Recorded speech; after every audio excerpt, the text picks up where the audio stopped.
Liars don't ask questions simply out of curiosity or a genuine desire to understand your perspective. Their questions serve a much darker purpose. They are tools designed to control the narrative, to steer the conversation exactly where they want it to go. When a liar asks you something, it's rarely because they want to hear your honest answer. Instead, they want to manipulate the information you give them, to shape your words so they can twist the truth later or build a story that benefits them. This means every question is calculated, deliberate, and designed with intention. Think about it. When someone truly cares about what you think or feels safe being vulnerable with you, their questions are open, honest, and invite real dialogue. But liars do the opposite. They ask questions that limit your responses, questions that box you in or push you toward answering in a way that supports their version of reality. It's a way to maintain control over the conversation, so they never have to admit to the truth or face accountability. In many cases, liars are masters of controlling the narrative because they understand the power of information. They know that by carefully choosing what questions to ask, they can lead you down a path where you start to doubt your own memory, your own feelings, and even your own reality. Their questions create confusion that they can exploit to their advantage.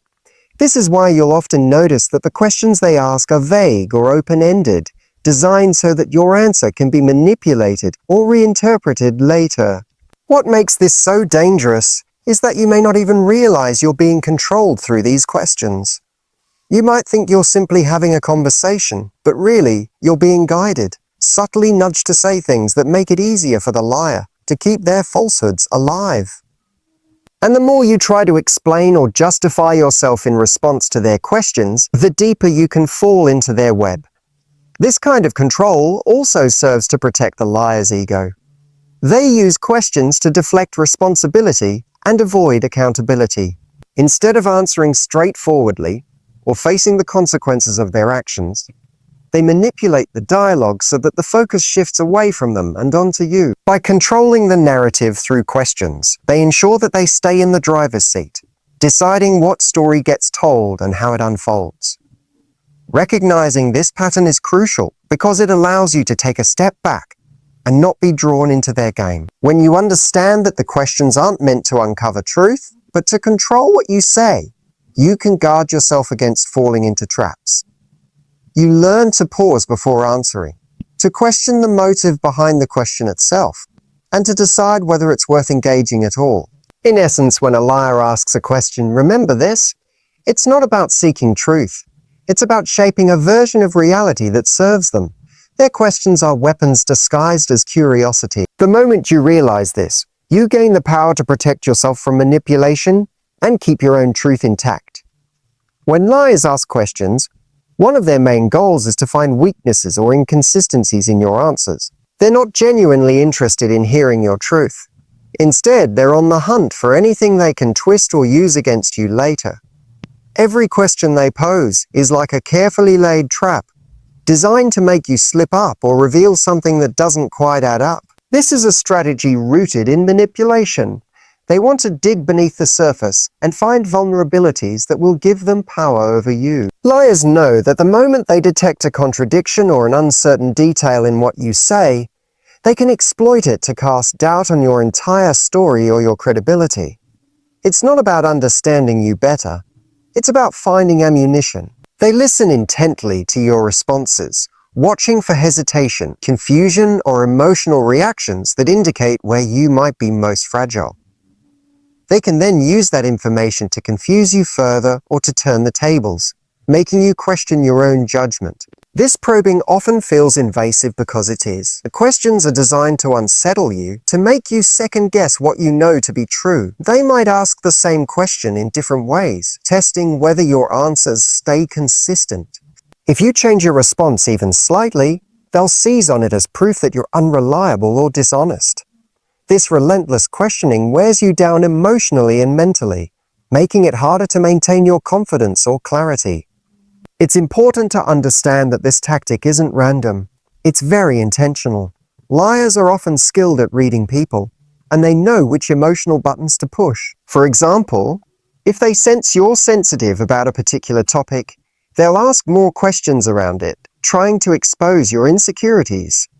If they notice you're easily flustered, they'll ramp up the pressure to throw you off balance. Their goal is to make you feel vulnerable enough that you either retreat or become defensive, which only gives them more control. What makes this especially dangerous is that it can leave you doubting yourself long after the conversation ends. You might start replaying the questions in your mind, wondering if you really said the right thing or if you revealed too much. This self-doubt is exactly what the liar wants because it undermines your confidence and makes you easier to manipulate in the future. The best defense against this tactic is awareness. When you realize that some questions are designed to find your weak spots, you can prepare yourself to answer calmly and deliberately. You don't have to reveal everything or get caught in their trap. Sometimes the most powerful response is to recognize the intention behind the question and choose not to engage deeply or to respond in a way that keeps you in control. Ultimately, liars ask these probing questions because they want leverage. They want to find those little cracks in your story or your emotional armor so they can pry them open later. By being mindful of this strategy, you can protect yourself from falling victim to manipulation and maintain your truth with confidence and strength. Liars often ask questions with the deliberate intent of putting you on the defensive. This is a powerful tactic because it shifts the energy of the conversation away from their dishonesty and onto your reaction. When you feel defensive, you become emotionally vulnerable, less clear-headed, and more likely to stumble or say things you didn't mean to. This is exactly what liars want, to unsettle you enough that you start questioning your own feelings and judgment. When someone asks questions designed to put you on the defensive, they often do so by challenging your perception or by implying that you might be overreacting or misunderstanding the situation. For example, they might say things like, "Why are you so sensitive about this?" Or "Are you sure you're not imagining things?" These kinds of questions aren't about seeking answers. They're about making you doubt yourself. The moment you start second-guessing your own truth, the liar gains a psychological advantage. This tactic works because it taps into a natural human tendency. When we feel attacked or questioned, our instinct is often to protect ourselves.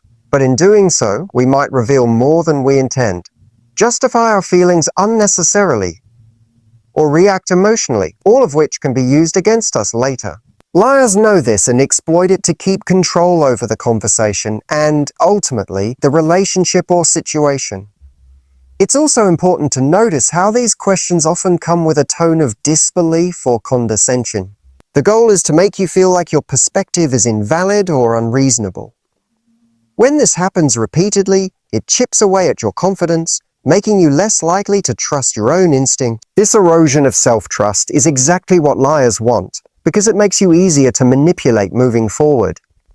Another subtle way liars put you on the defensive is by asking questions that imply you're at fault. They might say, "Why are you always accusing me of lying?" Or, "What's wrong with you that you can't just trust me?" These questions flip the script, turning the focus on your behavior instead of addressing their dishonesty. It's a way of avoiding accountability while making you feel responsible for the conflict. Recognizing when you're being put on the defensive is crucial because it allows you to pause and regain control.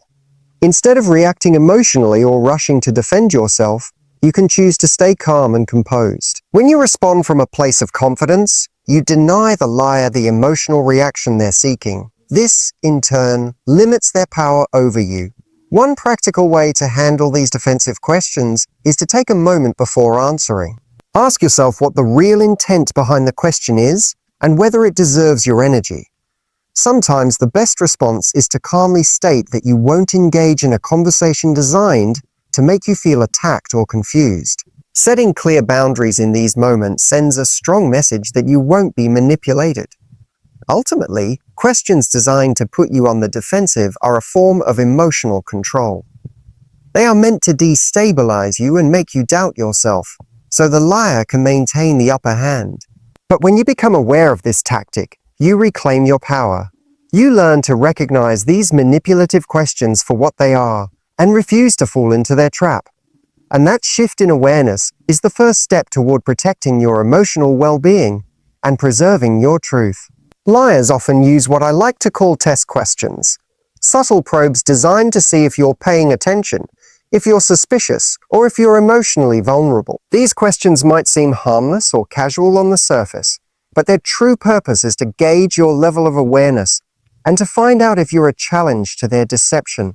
They're essentially litmus tests, checking your boundaries and your emotional state before the liar fully reveals their hand. For example, a liar might ask something like, "Do you really think I would lie to you?"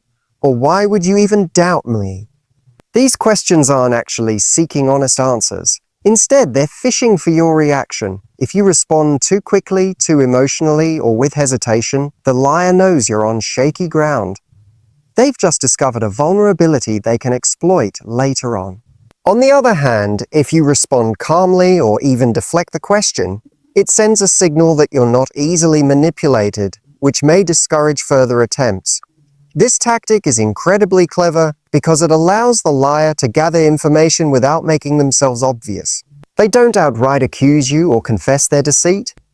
Instead, they carefully test the waters, probing for any signs of doubt or insecurity. Once they identify those weak spots, they tailor their approach to take advantage of them, pushing your buttons to keep control.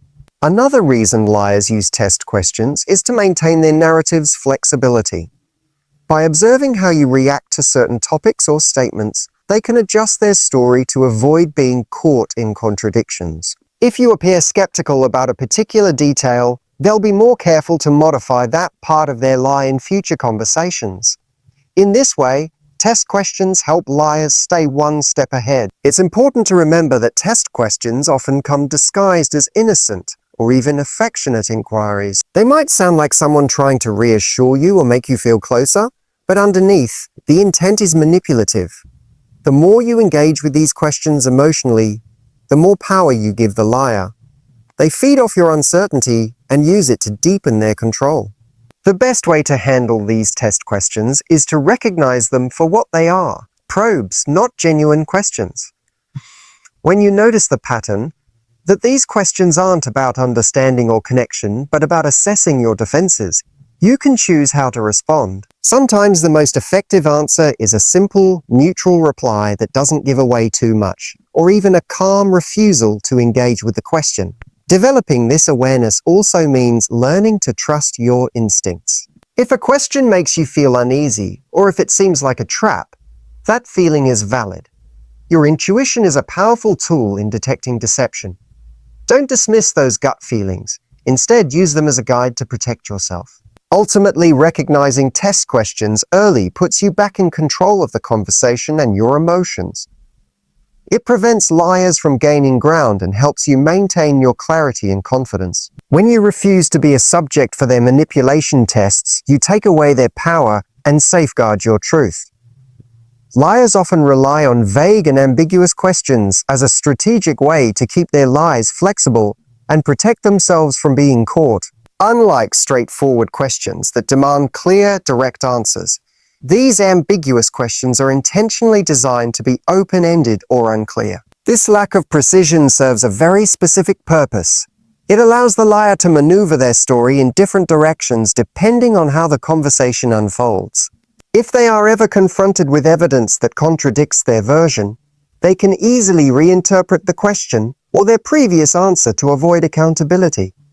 This tactic is particularly effective because it creates uncertainty. When faced with a vague question, you might feel compelled to fill in the gaps with your own assumptions or interpretations. The liar is banking on this natural tendency, knowing that your answers will often be shaped by your own perceptions, which they can later twist against you. For example, a question like, "What exactly happened that day?" sounds simple, but it can be answered in countless ways, giving the liar room to shift their story later based on your response. Ambiguity also gives liars a way to avoid commitment. Because their questions are unclear, they are not forced to give a specific answer that could be proven false.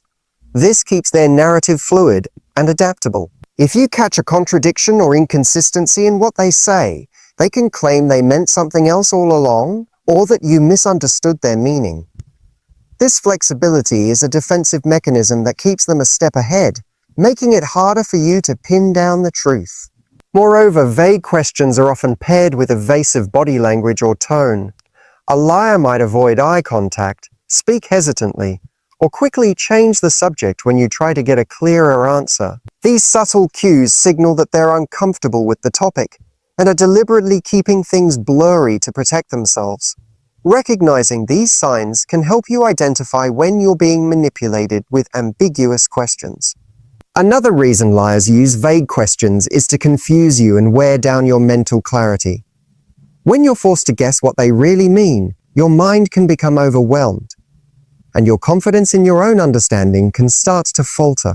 This mental fog is precisely what they want, because it makes you more susceptible to accepting their version of events, even if it doesn't fully add up. The key to handling these ambiguous questions is to ask for clarification. Don't hesitate to say things like, "Can you be more specific?" Or "What exactly do you mean by that?" This puts the pressure back on the liar to be clear and reduces their ability to hide behind vagueness. It also signals that you're paying attention and won't allow the conversation to be manipulated by unclear language. In addition, stay grounded in your own facts and perceptions. When faced with ambiguity, remind yourself what you know to be true, and don't get pulled into guessing games. If the other person refuses to be clear or consistent, that's a red flag worth noting. Ultimately, vague and ambiguous questions are a tool for liars to keep their lies fluid and protect themselves from exposure. By recognizing this tactic and demanding clarity, you regain control of the conversation.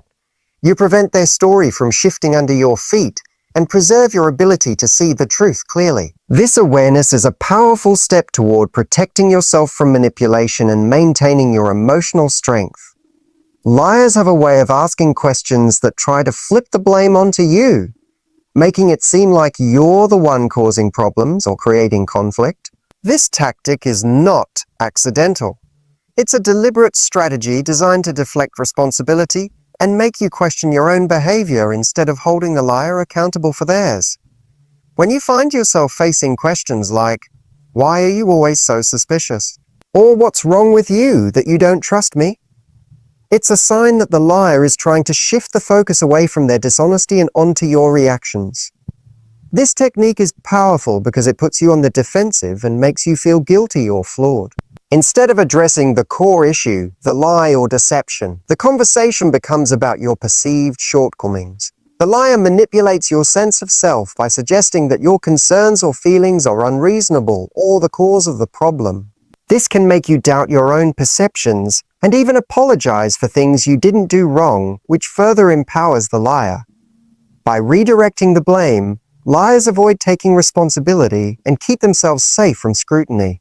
They create a narrative where they appear as the victim or the reasonable party, while you become the one who is difficult, paranoid, or overly emotional. This inversion of roles is not only unfair but also deeply confusing, as it clouds your ability to clearly see what's happening. What makes this tactic especially damaging is how subtle it can be. The questions that blame shift often sound like genuine concerns or even caring inquiries on the surface. For example, a liar might say, "Why do you always think the worst of me?" Or "Do you realize how exhausting it is to have to prove myself to you all the time?" These questions are designed to evoke sympathy and make you feel like you're overreacting, even though the real issue is their dishonesty. It's important to recognize that these questions are less about understanding your feelings and more about controlling the narrative. The liar wants to keep you distracted by your own doubts and insecurities, so you don't focus on their lies. This deflection is a way to maintain power in the relationship or situation without ever addressing the truth. To protect yourself from this manipulation, it's essential to stay grounded in your reality and not let these blame-shifting questions derail your sense of what's true. When you encounter them, pause and remind yourself that it's okay to feel concerned or suspicious when trust has been broken. Your feelings are valid, and you don't have to accept the role of the problem just because the liar wants you to. Setting boundaries is also crucial. You can calmly assert that it's not your responsibility to manage their dishonesty or justify your feelings. Statements like, "I'm here to discuss the facts, not to be blamed for how this situation developed," help redirect the conversation back to accountability. In essence, questions that shift blame are a manipulation tactic liars use to protect themselves and confuse you. By recognizing this pattern and maintaining your clarity, you refuse to be pulled into their game. You reclaim your power, hold the liar accountable, and protect your emotional well-being. This awareness is a vital step toward breaking free from manipulation and standing firmly in your truth. Liars frequently ask questions that are designed to provoke an emotional reaction, knowing full well that the more you react, the more control they gain over the situation. These questions are like emotional landmines, carefully planted to trigger anger, frustration, guilt, or confusion. Their purpose isn't to foster honest dialogue, but to destabilize you emotionally, making it harder for you to think clearly and respond rationally. When you react emotionally, your guard goes down. You become vulnerable to further manipulation, because strong emotions cloud your judgment and make it difficult to maintain perspective. Liars exploit this by pushing buttons they know will cause you to lose your composure. For example, they might ask questions loaded with accusation or sarcasm, such as, "Why are you so angry all the time?" Or, "Do you really think I care about your feelings?" These aren't genuine questions. They're weapons meant to provoke a reaction that can then be used against you. This tactic is effective because it creates a cycle where your emotional response feeds the liar's agenda. When you get upset, they can dismiss your feelings as irrational or overly sensitive, which further undermines your confidence.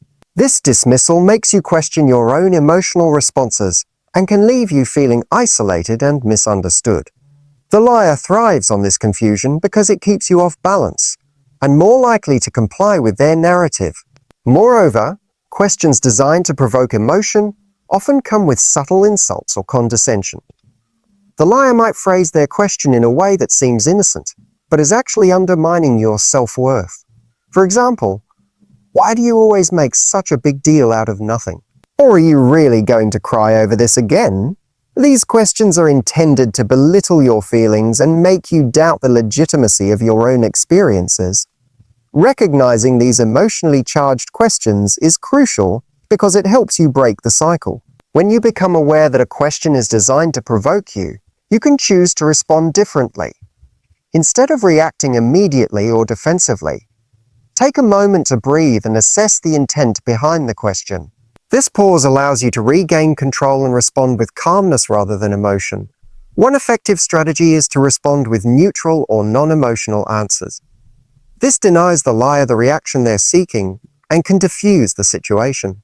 For example, you might say, "I'm focusing on finding a solution, not getting emotional," or "Let's keep this conversation respectful." By setting this tone, you take away their power to manipulate your emotions. It's also helpful to remind yourself that your emotions are valid, even if the liar tries to dismiss or belittle them. Feeling upset or hurt is a natural response to being lied to or manipulated. The goal isn't to suppress your emotions, but to control how you express them, so you don't give manipulators the upper hand. Ultimately, questions designed to provoke emotional reactions are tools liars use to destabilize you and maintain control. By recognizing these tactics and choosing how to respond, you protect your emotional well-being and keep the power in your hands. This awareness is essential for breaking free from manipulation and standing firmly in your truth with confidence and clarity. Liars often ask questions that are designed to confuse you, to blur the lines between truth and falsehood, so that you become uncertain about what really happened. This confusion is a deliberate strategy because when you're unsure, you're less likely to trust your own judgment and more likely to rely on the liar's version of events. The goal is to create a fog of doubt that clouds your clarity and weakens your ability to stand firm. These confusing questions can come in many forms. Sometimes they involve contradictory statements or shifting details that don't quite add up, leaving you puzzled. Other times, the liar might ask questions that mix facts with fabrications so seamlessly that it's hard to tell where the truth ends and the lie begins. For example, they might say, "Do you really think I would do that after everything I've done for you?" This question blends a bit of truth, something they have done for you, with insinuation, making it difficult for you to respond without feeling guilty or uncertain. This tactic works because it exploits your natural desire for coherence and fairness. You want to believe the best in people and give them the benefit of the doubt. When someone you care about asks confusing questions, it forces you into a mental tug-of-war, where you struggle to reconcile the conflicting information. This mental strain makes it easier for the liar to manipulate your perceptions and keep you hooked in their narrative. Confusing questions also disrupt your ability to advocate for yourself. When you don't have a clear understanding of the facts, it's hard to set boundaries or demand honesty. You might find yourself questioning your memory or feeling like you're overreacting. This self-doubt is exactly what the liar wants, because it makes you more dependent on their version of the story. Another way liars use confusion is by changing the subject or introducing unrelated topics when you try to get clarity. This tactic, known as gaslighting, is designed to disorient you further and divert attention away from their dishonesty. When you're off balance, you're less likely to press for answers or challenge the lie, which allows the deception to continue unchecked. It's important to recognize that confusion in these conversations is a red flag, not a sign that you're the one at fault. When you feel overwhelmed or uncertain, it's okay to step back and take time to process what's been said. You don't need to respond immediately or feel pressured to accept ambiguous explanations. One practical approach is to ask for specifics and clear examples. Instead of letting vague or confusing questions slip by, say things like, "Can you explain what you mean?" or "Please be clear about what you're saying." This forces the liar to confront their own inconsistencies and makes it harder for them to hide behind ambiguity. Additionally, trust your instincts and memory. If something feels off or doesn't add up, honor that feeling. Writing down key points or conversations can also help you keep track and spot patterns of dishonesty. Ultimately, confusing questions are a tool liars use to erode your confidence and keep you trapped in their narrative. By recognizing this tactic and demanding clarity, you reclaim your power and protect your emotional well-being. When you refuse to be disoriented or gaslit, you create space for truth to emerge and for yourself to stand strong in your reality. Liars often ask questions that seek to test your boundaries and limits, subtly pushing you to see how much you are willing to tolerate or overlook. These questions aren't about genuine curiosity or concern. They're probing tools designed to measure how far they can push their deception or manipulation before you push back. This tactic helps liars gauge your emotional resilience, your thresholds for discomfort, and the strength of your boundaries, which in turn informs how they will behave moving forward. For example, a liar might ask something like, "Are you really going to make a big deal out of this? Or do you always overreact when things don't go your way?" These questions are less about your actual feelings and more about trying to wear you down. They're testing to see if you will accept excuses, overlook inconsistencies, or tolerate disrespect just to keep the peace or avoid confrontation. Each time you respond by minimizing your concerns or excusing their behavior, the liar learns that your boundaries are malleable and can be crossed.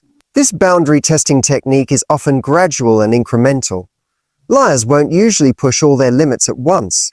Instead, they start with small, seemingly insignificant questions or comments and carefully observe your reactions. If you react weakly or try to smooth things over, they feel encouraged to push further next time. This slow erosion of your boundaries is dangerous because it happens subtly, often without you realizing it until you're deeply entrenched in a dynamic where your needs and feelings are regularly dismissed. Another reason liars test boundaries through questions is to create confusion and self-doubt. By questioning your reactions or framing your feelings as unreasonable, they make you question whether your boundaries are too rigid or unfair. This manipulation can cause you to lower your standards and accept behavior that you normally wouldn't tolerate. They want you to doubt your own judgment so that you become more compliant and less likely to challenge their lies. Recognizing when you're being tested is crucial. The questions that test boundaries often carry a tone of challenge or skepticism, and they're designed to provoke you into defending yourself or backing down. When you notice this pattern, it's a clear signal to reassess your responses and reinforce your limits. The most powerful response to boundary testing questions is to stand firm and clearly communicate your needs. Instead of getting defensive or confused, calmly assert what you are willing to accept and what you are not. For example, you might say, "I'm not willing to overlook this behavior because it affects my trust," or "It's important for me that we're honest with each other." By doing this, you send a strong message that your boundaries are not negotiable. Setting boundaries is not about controlling others, but about protecting your emotional well-being and self-respect. When liars test those boundaries, they are trying to find weaknesses to exploit. But when you respond with clarity and confidence, you remove that opportunity. Ultimately, questions that test your boundaries are a way liars gather information to manipulate and control you. By recognizing these questions early and responding firmly, you take back your power. You protect yourself from being manipulated and ensure that your emotional limits are respected. This awareness helps you build healthier relationships and maintain your integrity in the face of deception. Liars often ask questions that try to elicit sympathy or position themselves as the victim, shifting the focus away from their dishonesty and onto their own supposed suffering. This manipulative tactic is powerful because it appeals to your natural empathy and desire to be compassionate. When someone frames themselves as the injured party, it becomes harder to hold them accountable without feeling guilty or harsh. They use this strategy to divert attention from the lies they've told and to gain your emotional support or forgiveness prematurely. These questions might sound like, "Don't you realize how hard this has been for me?" Or, "After everything I've been through, how can you treat me like this?" On the surface, these questions seem to seek understanding or connection, but underneath, they are designed to make you question your own judgment and soften your stance. The liar is essentially weaponizing your kindness, making you feel responsible for their pain or hardship, even when that pain is a result of their own actions. This tactic works because it taps into a universal human instinct, the desire to help those who are suffering. When someone presents themselves as a victim, your immediate reaction might be to protect or defend them. This can cause you to overlook the truth or ignore red flags because you don't want to add to their burden. Liars exploit this by controlling the narrative and framing themselves as the ones in need, which puts you in a position where you might defend them instead of questioning their behavior. Another aspect of this manipulation is that it creates emotional confusion. When a liar asks for sympathy, it muddies the waters between right and wrong. You might feel torn between holding them accountable and feeling sorry for their situation. This internal conflict can delay your response or weaken your resolve, giving the liar more time to evade consequences and continue their deception. It's important to recognize that genuine vulnerability and victimhood look different from manipulation. True vulnerability is about honesty and taking responsibility, whereas manipulative victim questions are calculated attempts to gain leverage. If you notice that sympathy-seeking questions are consistently paired with evasiveness, contradictions, or blame shifting, it's a clear sign of manipulation. To protect yourself, it's essential to maintain a clear boundary between empathy and enabling. You can acknowledge someone's struggles without excusing dishonesty or harmful behavior. For example, you might say, "I understand you're going through a tough time, but that doesn't change the fact that honesty is important between us." This approach validates their feelings without allowing them to avoid responsibility. Also, be mindful of your emotional limits. Feeling compassion is natural and healthy. Ultimately, questions designed to evoke sympathy are tools liars use to divert attention, gain emotional control, and avoid accountability. By recognizing this tactic and responding with balanced compassion and clear boundaries, you protect your emotional well-being and maintain your ability to see the truth. This awareness empowers you to navigate relationships with greater clarity and resilience, ensuring that kindness doesn't become a gateway for manipulation. In closing, understanding the kinds of questions liars ask is a powerful tool in protecting yourself from manipulation and deceit. These questions, whether they deflect blame, provoke emotional reactions, create confusion, test your boundaries, or seek sympathy, are not innocent curiosities. They are deliberate tactics designed to control the narrative, shift responsibility, and undermine your confidence in your own truth. By recognizing these patterns, you regain clarity and power. You learn to respond, not with confusion or guilt, but with calm awareness and firm boundaries. Remember, trust is earned through honesty, and no one has the right to manipulate your feelings or distort reality. Stand strong in your truth, value your emotional well-being, and never let anyone's lies make you doubt your worth. When you know the questions liars ask, you can confidently say, "I see what you're doing, and I won't be fooled." That is where real empowerment begins.